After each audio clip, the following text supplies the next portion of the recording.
जेव्हा इथं 1500 रुपये क्विंटलला भाव होता तेव्हा जगात 4,500 रुपये क्विंटलला भाव होता.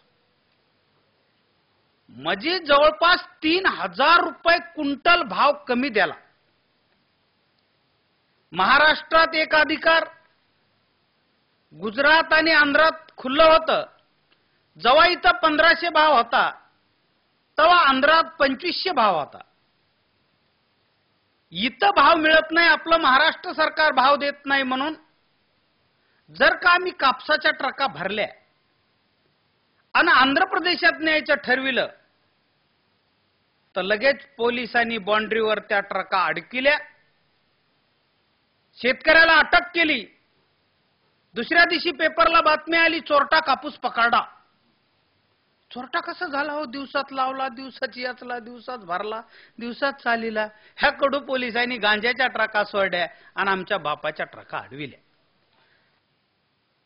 अरे एका दाण्याचे 1000 दाणे करणारे आम्ही 1 किलो पेरला तर 10 क्विंटल आणतो. गाडीभर ऊस लावला तर ट्रकभर ऊस आणतो. आणि पुन्हा आमच्या धंद्याला जोड द्यायची गरजच पडली का? पण जोडधंदा कोणता सांगितला?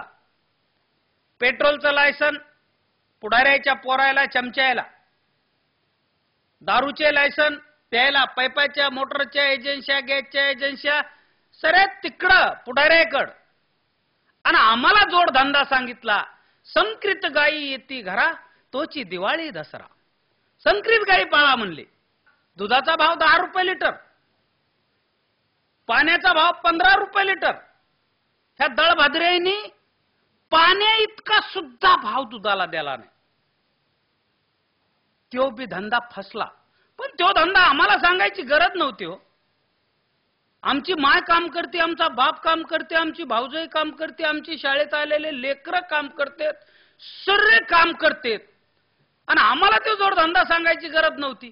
तो जोडधंदा सांगायला पाहिजे होता फौजदारला, तहसीलदारला, कलेक्टरला, इंजिनियरला की साहेब तुम्ही एकलेच काम करता, तुमच्या पगारीवर खूप ताण आला असन, तुमच्या बायकोला 2 म्हशी घेऊन देतो, सडकाच्या कडेनी चारी जाय म्हणा इळभर तिला, आणि संध्याकाळी तू दूध इकी जाय जरा जाऊन.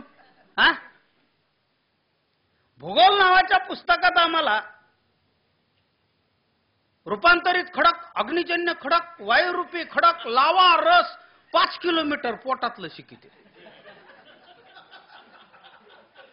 फार पण काळी माती, धसाड जमीन, चोपणी जमीन, खडकाळ जमीन, त्याच्यात पीक कोणचं घ्यावं हे नाही शिकलं. आम्हाला 5 किलोमीटर खाल्लं शिकविलं. आम्हाला आमच्या गणितामध्ये आमच्या बापाचं गणित नाही शिकविलं. आमच्या बापाच्या धंद्याचं शिकविलं नाही, आमच्या माईच्या धंद्याचं गणित शिकविलं नाही.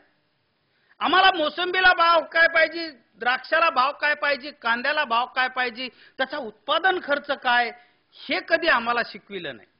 तुम्हाला शहरातल्या लोकांना सरायला माहित आहे, कांद्याचा भाव वाढा की जीवनावश्यक कायदा. बरं खरंच डॉक्टर साहेब कांदा जीवनावश्यक आहे का?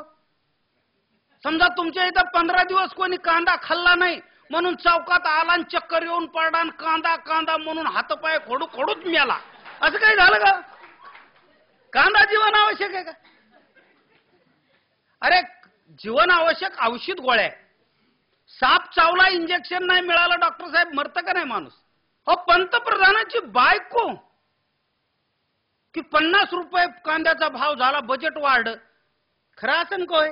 पाकिस्तानमध्ये 105 रुपये किलो साखर असताना साखर निर्यात करायची नाही, आपल्या भारताला जेवढी साखर लागते तेवढी ठेवा आणि बाकीची निर्यात करा.